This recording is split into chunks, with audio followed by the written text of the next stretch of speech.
invite our really high guests from the European Commission, DG Mare, Andrea Strachinescu. I'm sorry if I don't pronounce it well. And from the Ministry of the Environment and Climate Change in Brazil, Marina Scherer. Please have a seat, and I would like to invite you, Andrea, first, if you would like to present the latest policies in Europe regarding restoration. Thank you very much. So, thank you first of all for the invitation, and I'm really happy to see all the projects that are happening around the world. So, there are a lot of things that, in fact, I wanted to speak about. All of these are excellent projects, and we will continue to support this type of projects. You have probably heard it was somewhere mentioned Mission Restore Our Ocean and Water. So it's part of Horizon Europe, and it's running for 7 years. We are going to have the work program 2024 of the Mission Ocean adopted on 17th of April, so next week, and on 25th we are going to have the Info Day. Every year we supported projects that are linked to the restoration, either in the Atlantic Basin, Atlantic Lighthouse, or under the blue parks. Blue parks that are looking at restoration. So we have already a community that is forming there. And also the Mission Implementation Platform organizes regular meetings with the community. I think that what is important is to bring this community together, and also the community to extract what is needed for the policy making. So this will continue to happen. There is also one important part, because I heard about monitoring. This monitoring is, of course, to look at what is the success of the activities, but also to be able to build, it was mentioned at a certain point, modeling, things like this. So we have, and I suppose that you are aware, European Marine Observation Data Network, which is ENONET, that together with the Copernicus Marine, they are building the European Digital Twin. What is important that these projects, also the monitoring, it's transferred, I would say, in these important tools. Because like this, we can have a digital twin that makes sense. You know that in terms of ocean, the observation, it's not, I would say, the strong point currently. And it's not only in Europe, it's everywhere. We need to more observe the ocean. We need, hopefully, to have for the next Commission initiative on ocean observation to allow us to organize at least at European Union level, and then to see how we engage at international level. And we need to be able that to avoid duplication, of course, and we need to build, I would say, these databases that will allow digital twin to make sense. Digital twin is going to be powerful if it's going to be data behind. So from all the projects that are happening, think of how the data can be transferred to the tools that are that can be used in order to give us, I would say, the power of future modeling and predicting. Then it was, I think, I saw in the presentation from Kenya at a certain point, blue carbon. This is another angle that is quite important. Currently, in Europe, we are looking mostly on land, and in terms of credits from there are coming. What we need to prove, and it's, let's say, the hook that we have in land use, land change regulation, forestry regulation, is to show, I would say, to prove the blue carbon. And then, of course, it's quite a process with the member states, and then we can really, I would say, be able to start the blue carbon market in Europe. Currently, it's not. So this can bring value and also to this project. Then I heard about business models. Sometimes this is restoration, and there are projects that they go hand in hand with the development of tourism in some areas. So we have to think how we can bring more, I would say, the private community into these projects, because this can bring money. And then another angle, if there are things that are happening with some in this idea, and maybe there is I would say, a private interest, just to mention that we have also Blue Invest. So Blue Invest currently, of course, we work with venture capital funds.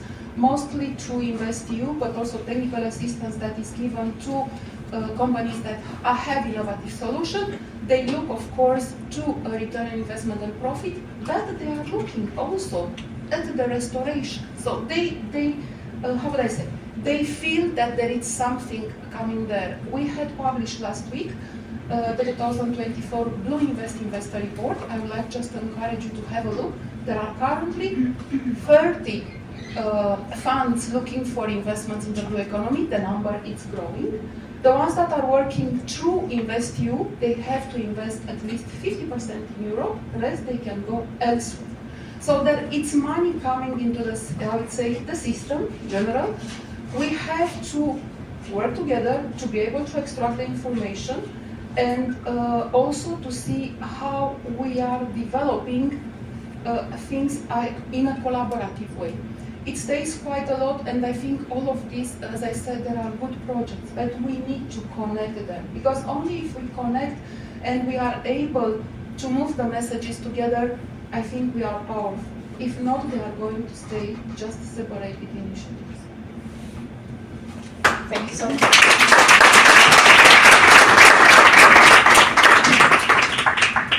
Thank you very much on this update on the European policies. There I would like to ask, what are the initiatives? I mean, we have heard Europe has the mission Restore Ocean and Waters, and in that mission it's noted that all waters are one and all oceans are one. So what are the initiatives to collaborate, as you were saying, that this collaboration is needed on a global level, to both bring the global agenda to Europe and bring the European agenda to the globe? We can start with the mission, going back.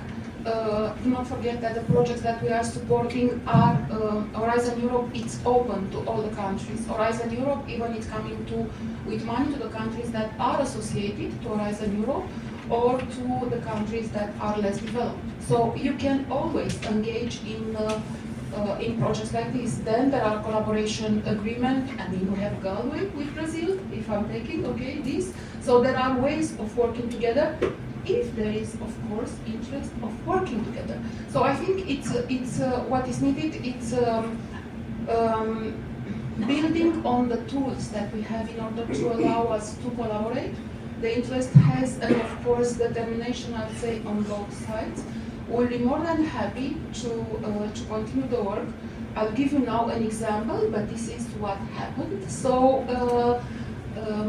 probably you will say, okay, it's not what we are expecting. So with whom we work in terms of collaboration for data is the project Emerald Base. You can go, it's China. I mean, we like to work more than China, for sure. And there are, in terms of observation and data, for sure that we'll need interoperability. We need the same standards. So we need to work together. And I think we have the ground to do it. Now, on the other side, it needs a certain, I would say, a level of involvement, agreement, sometimes at the political level, if there is some money involved.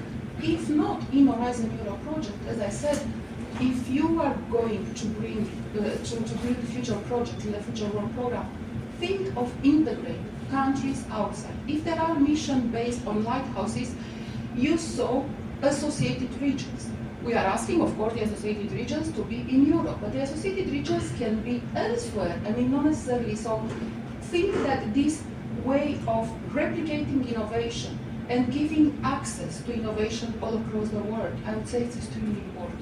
So I will stay with the mission that offers quite a good base to work on this and Horizon Europe in general. And then I think that what is important, the ocean decade is 2030, but also we have to think beyond. We need to give the right importance to the ocean. A lot we are doing, we are speaking, we have legislation about land, but ocean, it's really a big unknown in the whole, I would say, discussion. Thank you very much.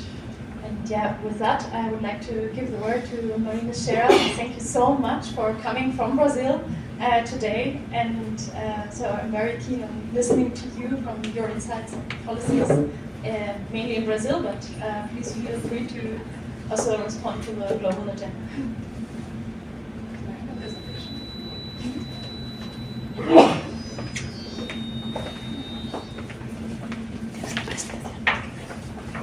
Good morning. Is it good afternoon now?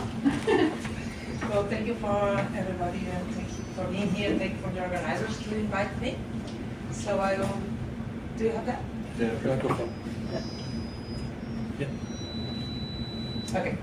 Yeah. So I will talk about a bit about mangroves efforts, of restoration of mangroves efforts in Brazil. But I will try to touch some of the things that we are talking here during my presentation. First of all, I want to connect a bit. We are always talking about science and policy, that we need to connect science and policy, so I will try to connect science and policy here, and a bit of context. Currently, I'm the Integrated Coastal Zone Management and Marine Special Planning Coordinator for Brazil, but I am a scientist as well. I am originally from the Federal University of Santa Catarina, and in South Brazil, and I am the coordinator of the case study in South Brazil for Mission Atlantic that Patricia just presented to us. And we did this publication this year, and we are doing these connections that Patricia just said. And we found out main activities that are impacting our environment in the South Brazilian shelf. And connecting these activities to the main environmental ecosystems there and ecological characteristics, we can find out the mangroves they are highly impacted by these activities and use of the ocean. So we need to restore. And in the South Brazil, we have a lot of problems, and we lost already 100,000 hectares of mangroves in 40 years. So we have more than 1 million hectares of mangroves protected by protected areas in Brazil. Most of our mangroves are in protected areas in Brazil, or they are protected by law. But we have this project in 2022 to fund projects to restore mangroves, and we have now 8 projects that will restore 1,800 hectares in 48 months, so it will be finished in the next 2 years. And we are developing what we call Pro-Mangrove. It's a mangrove strategy for conservation and restoration of mangroves in Brazil. It has been developed since 2008. But now we restarted this because unfortunately our Minister of Environment didn't work for 4 years in Brazil. So now we are restarting that, and since last year we had already 4 stakeholders engagement to finalize and develop this policy. And it's important, very, very important to have the stakeholder engagement that we are saying here. We talk about people, okay? And then we have the Brazilian the longest strip of mangroves of the world. They are in Brazil, the north part of Brazil, here. And then they are protected with protected areas. But all of these protected areas, they are areas that are protected, but with the community. We call extractive reserves. So the community that lives there can be living there, but protecting the area as well. So this policy of mangroves has been developed with this community as well to understand what they want, what they do, what they need for the mangroves. And not just talking about mangroves, tomorrow we will launch this idea to support projects to restore and protect corals along the Brazilian coast as well. So it started tomorrow. So some challenges, I think we've heard about the challenge here. So participatory process, how to engage people, and it's very important, otherwise it won't work. Okay, we can do a project or two.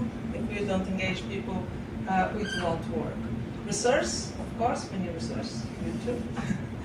To do our projects and to develop science and to engage people, financial and human resource as well.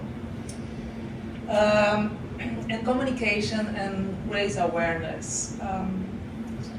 Being the both sides, science, as a manager, I can tell that if the society doesn't understand it as a problem, we'll never engage them and will never work.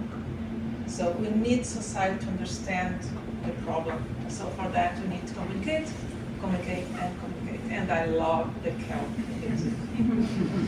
So I keep saying in Brazil that we have to have things like that, that go to the public, not just the local community that they use the resource. Everybody. How to engage people in Barcelona?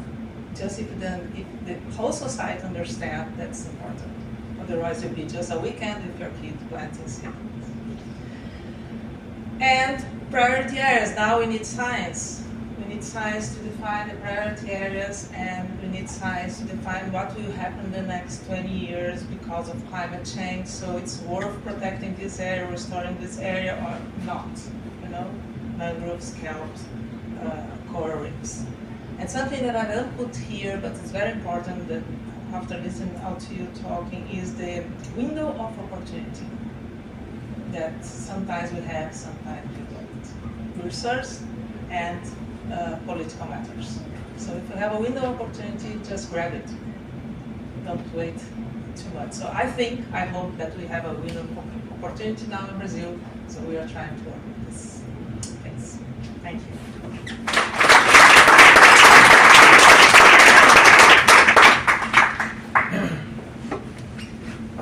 Thank you very much.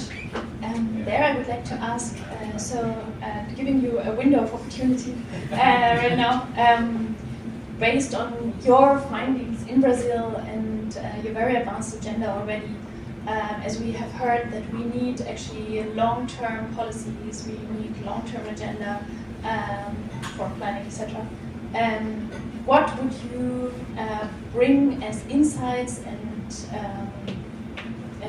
what would you like to bring forward if you were now invited to say what do we mainly need for a long-term agenda based on your findings in Brazil?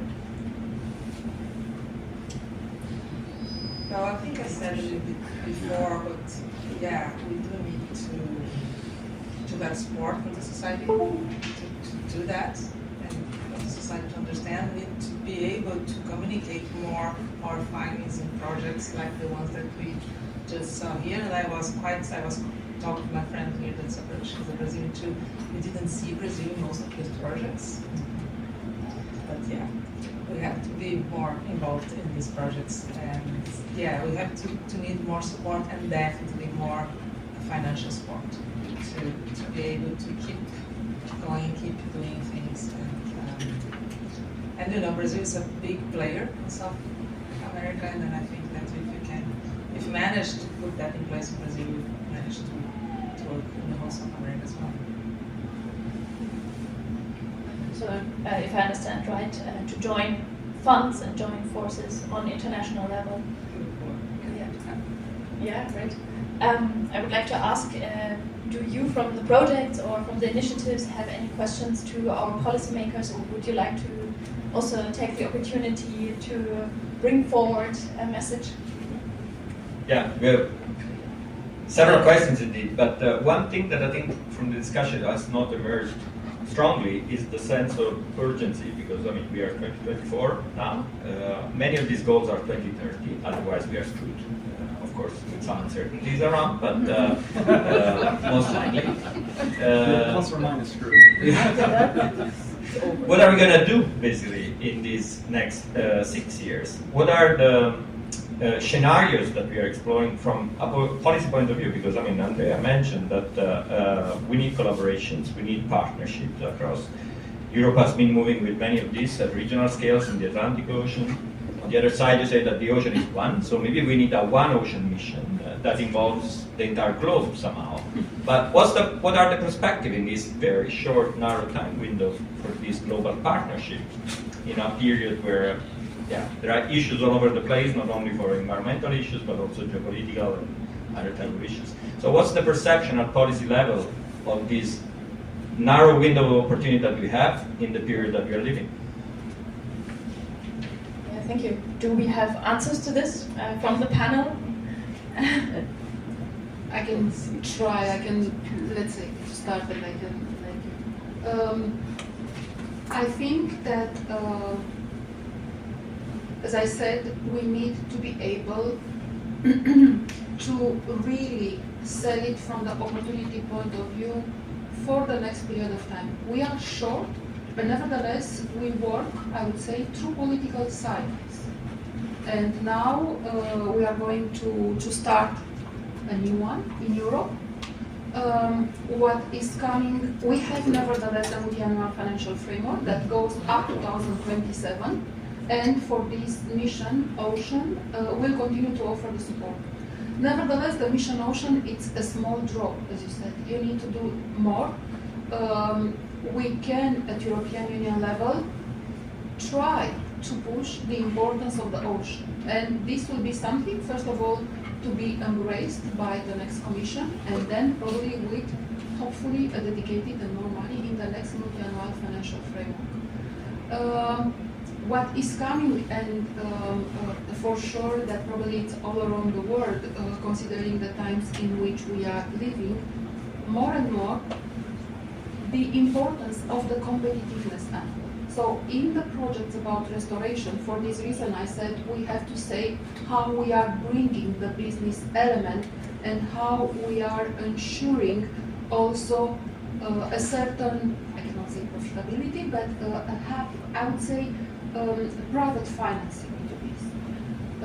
We are confronted with, I would say, some economic challenges currently, and we have to be certain that this, I would say, this part of the agenda does not die.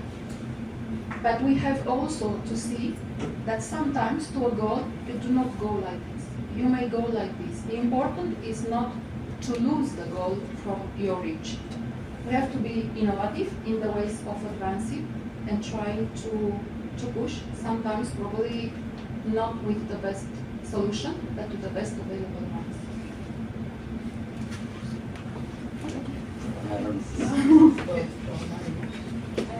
Do you have a comment? I just can add from my country point of view, and the feeling that I have that we are late. It's an urgency to do things. Now we are having now a bleaching problem in Brazil because of the warmth of the ocean in the south in the north part of Brazil, and we are like, we don't know what to do. You know, what do you do? Do you go there and save some piece of coral and then later on try to put it back as they did in Florida, for instance, and last summer? So it's, yeah, we are running, and we are running out of time really to do things. But as I said, it's a window of opportunity. We don't have a lot of resources, not human, not financial, but yeah, we are trying to do something. So I think as Brazil, a lot of countries need some help from the projects, financial help and support, because it's the one motion. Hey, we say oceans, but it's one motion, so we have to restore and to protect the whole ocean. Yeah, thank you. So we have minutes left, and there I would just like to involve you again. Do you have important comments, maybe from your side, that you would like to bring forward to this very high-level panel from your experience, or do you have a question?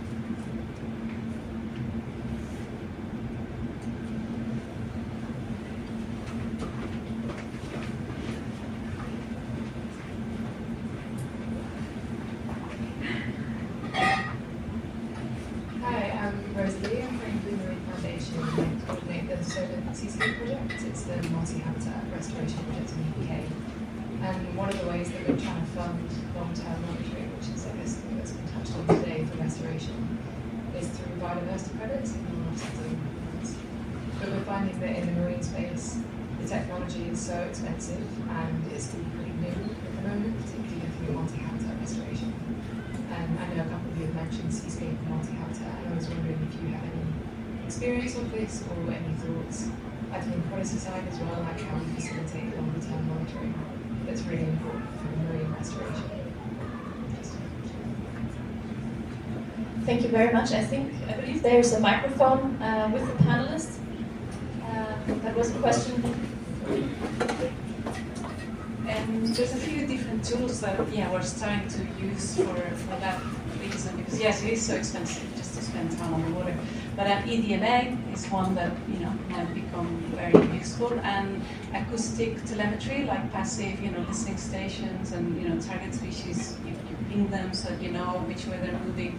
And I think that, and combined with citizen science, I think that can be also really powerful, because you're getting people involved and they become better stewards of their own kind of coastal area when they actually understand what's there and what's coming back and that kind of thing.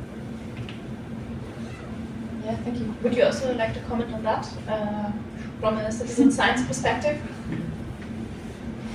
Okay, so this is exactly what we're trying to do with Tenerife's location. We're trying to produce, to put the wheel into motion, as to have revenues in the long term, with a vision of 100 years. Biodiversity credits is just part of the equation. We cannot solve this huge, complex, systemic problem with just one technology or one company. So I believe more in the approach of the territorial planning and the territorial disruptors that can allow for the engagement and the activation of several monetary streams, the same way that a city does. And I just wanted to say that what we're facing also is, from the administration, what we're seeing is we need more boldness in the people that are in the administration, because they always play it too safe. They don't want to put into trouble their own careers, and so they don't allow, it's easy to get permissions to pollute than permissions to restore, which is pretty absurd. And I wonder if from the European Commission we can have help into infiltrating a certain culture of boldness in local authorities. If they are coming in the project at associated regions, then at least they'll understand that. As I mentioned, you know the concept, and we want to have in each project, in each lighthouse, at least 5 associated regions. So I think, also probably because permitting is based sometimes on data, probably developing what we have and giving them access to more data, and probably building on success cases. I mean, the moment that some are successful can be easily sold and they can see the benefits for the region. So I think that the pioneers are going to be the ones that are going to be the inspiration, but for this we need to collaborate and share. Yeah, thank you. Actually, we have another question. Hi, I'm Natalie Swan. I work with Nature Metrics. In fact, we do a bit of EDMA monitoring with some of the projects been mentioned. But when you mentioned biodiversity credits, and I know that that's a really interesting place, and I think we're seeing a lot of development on the terrestrial side, and now it's moving into the marine, and it comes with a new set of challenges there, mainly because we've talked about the main kind of habitat loss, the drivers are coming from a global scale and climate change as opposed to kind of local drivers.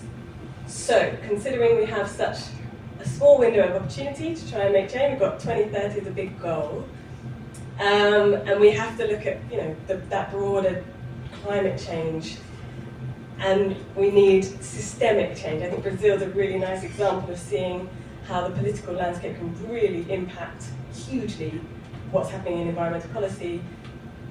So my question is, where do you see activism in this to perhaps shake up things more than following some of the traditional routes around legislation, new policies, because we're at a point now where we're critical times, we have very little time. And so when we're looking at systemic change, global change, does that factor into some of that? I mean, a lot of the time we're looking at global, local projects, I understand, but I'm curious just to get your insights on where, big change can come from, where everyone can play a part, where activism maybe plays a role. Just because it's quick, I mean, the boldness part that Mark was referring to stimulate boldness in the policy level, I think that comes exactly from activism. That's my opinion. I agree. And what I said before, if the society doesn't wake up and then say, I want it, it won't happen. So maybe activism, you can call that activism if you want. It doesn't have to be radical activism, but activism. Maybe it does. Yeah.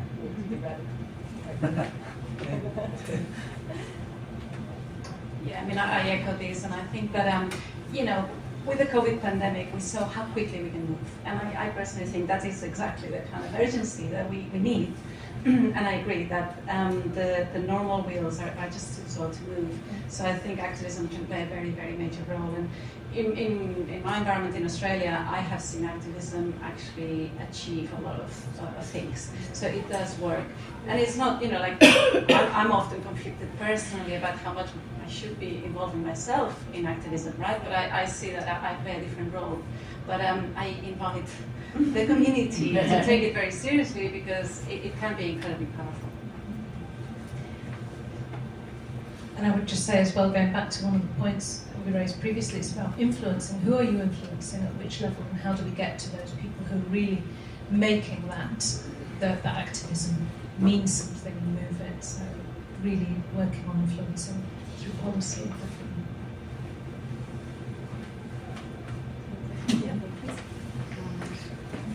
Just to comment that in my mind, it's not activism that should be the end point and our key. I think it's if we build on ocean literacy, then we won't need something like that. If we know, if people understand what they do every day is actual political action, and it could be valuable for the environment, for the ocean, or it could be the other way around, then it would not matter. We would not need something very spiteful and very urgent and very I think we need to be more ocean literate, all of us in a sense, and then it will be very, very easy for people to understand what they're doing and what their actions actually mean later on. Yes, would like to comment? Yeah, just to me, it's like a collective fight against ignorance. So activism to me, or extremism, can be found both in the financial world and the environmental world in a way. So, and I don't know if the dialectics of confrontation is going to help us nowadays. To me, the path is more about cooperation and collaboration, transversality of knowledge. So probably if environmental people and financial people can sit in the table and work together on solutions, that'll be faster and maybe less painful than the confrontation itself. So I will bet on models that go into collaboration and fighting ignorance. We are always ignorant in a certain area of knowledge. So to be able to listen to the other guy and to the other cloud of expertise and to integrate that is slower, then in the end is faster. So I think maybe the 21st century is the century of wisdom and not the specialists. Thank you. Do we have more pressing questions or comments? Thank you. I just like to make for you like a reflection or your personal opinion about how important or to what extent do you think it's important to prioritize or to prioritize the human impact, so to make an assessment about the human impact before or prior to develop a strategy or an initiative of restoration, because we are like investing a lot of money, finance, and all this to try to have good results, but I don't know at what point we are like making a clear assessments or studies about the not only the characterization of the human impacts, but also the spatial planning of these impacts and how do they influence now to these projects. Do we want to? Normally, all legislation are based on so-called, at least at European level, impact assessments. So, when some measures are proposed, an impact assessment is done. Now, for sure, that you have the scope looking probably on a limited part. So, you cannot have a legislation at European Union level that is proposing something new without an impact assessment. So if you want to look, these are available once the legislation it's adopted.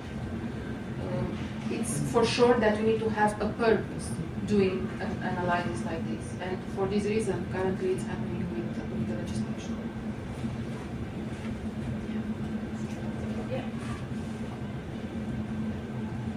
I think that marine spatial planning can play a good role in it, identifying the main impacts and which ecosystems are impacted, and then how to manage it.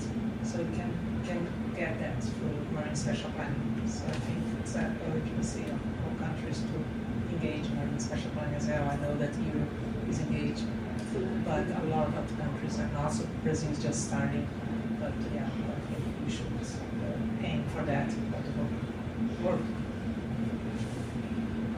I think this is a great word.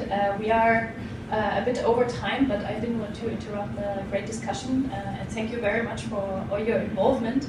I must say I feel extremely inspired, a bit scared, a bit under pressure by all the information and insights our panelists shared. And yeah, to reflect upon the presentations and discussions, I would like to ask each panelist about a final statement, learning or observation from the session you would like to share. Where would we like to start?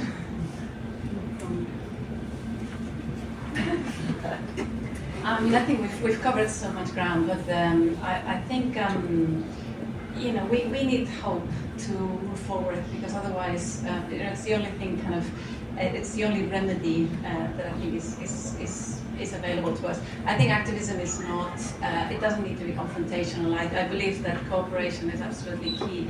And I think that we need to work together, policy, science and society. As you said, Mark, we are actively destroying nature and putting a lot of dollars into that, but we actually completely, fundamentally depend on it. So it's actually our own survival that we're talking about, not just the rest of the planet. So I think that is going to be the ultimate driving force for us. Well, I would say that more than ever now we're talking about change, and I think there's movement, and we're having these conferences, we're having workshops, we're going down the right route. I think we need more action. We need to be a little more pushy. We need to be a little bit more forceful. Going back to the urgency, that's really, it's catching up with us, and we're moving slowly, because there's, in coalescence, in being part of a collaborative team, there is that risk that you go slower. And we need to do it collaboratively, and that we need to make sure we're pushing, that some of the obstacles are moved out of our way so we can move faster. And then just one last message from me on mangroves is to really, we want to move away from mass tree planting. We really need to think, because for us those results are really key, and that we think about those biophysical factors, we think about those socioeconomic factors that really do provide us with effective mangrove restoration initiatives. I think that the key is a little bit in our title, Marine and Coastal Restoration for Nature and People. So we really need to do that, for people to understand that's for them as well, and not just for nature. And for that, cooperation's a great point for that. Yeah, quick as well. I think the ocean decade, which we are in, is the decade of action. Action from everyone, the science, the policy, the NGOs, the activists. Everyone should have this target. And maybe using the motto of Babacar that you mentioned before, that I already forgot, but was very nice. So maybe you want to repeat it. Oh yeah, I have noted it down. It was actually like something like, yes, we can. Yeah, sorry.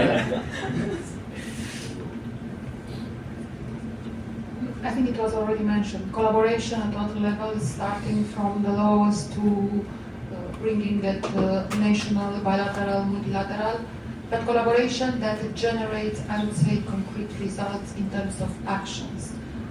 We speak a lot. I think it will be, and we have to think that all this to become concrete in actions that are going to make a change. Well, for me, I would say that it would be to, let's say, move more into action, as you said, that it's the end of the decade, and involve everyone in it and try to make everyone a big part of it so that they feel more engaged, so that we find a way to move forward. Yeah, because if not now, then when? I don't know, I guess to me, nature is not only a technology, you can see it as a technology, but it's also wisdom. So there's this science of biomimetics that allows you to understand nature as the library of solutions. So I believe that science is giving us the possibility nowadays to truly look at nature under that vision. And so most of the solutions are already there. So, and this non-collaborative relationship between the ecosystem and the financial system, the second ecosystem, the economical system, is what we need to address. I guess we need to, and maybe from the politician and the policymakers, and we can help us adjust this relationship in a way that we become gardeners of the planet, meaning caretakers of the ecological, the famous, you have the technical word, I always forget, natural capital or ecosystem services, which is the right language to use nowadays. No, nature contribution. Nature contribution, that's right. Well, I think being the last, everything was said, and I agree with all these comments. I would like to stress again collaboration, and also this thing about activism and science, because I think we need activism and we need science, because we have activism for all parts of society for a lot of wrong things, let's say, in our opinion. And we need activism. I think it also makes people more enthusiastic than when we come with our data. So we need really information and knowledge, and so the knowledge comes from everybody, also not from the scientists, but also from the communities, the practitioners, the people that work on the sea, for instance. So we need a lot of cooperation, and also we need hope. Yes, we may not reach all the targets we have, but hopefully we'll be much, much better than if we just lose hope and do nothing. So I think we are, I mean, I don't know if you can say that the whole world is rowing in the right direction, but I think there are many things going in the right direction, and I think we can build something better. And even if we don't do the whole acres of restoration and everything, I hope we can do enough really to improve our world and our ecosystems and ourselves too. Thank you very much for these statements. Thank you very much for the panel, for the audience, for listening, for actively participating. And I found the concept. So I would also like to thank also Hatai and Babacar for actually wanting to join. We are very sorry that you couldn't. Though I repeat the wall of concept that Hatai works with, which is Mananek, which means it is possible. So let's make it possible. Thank you very much.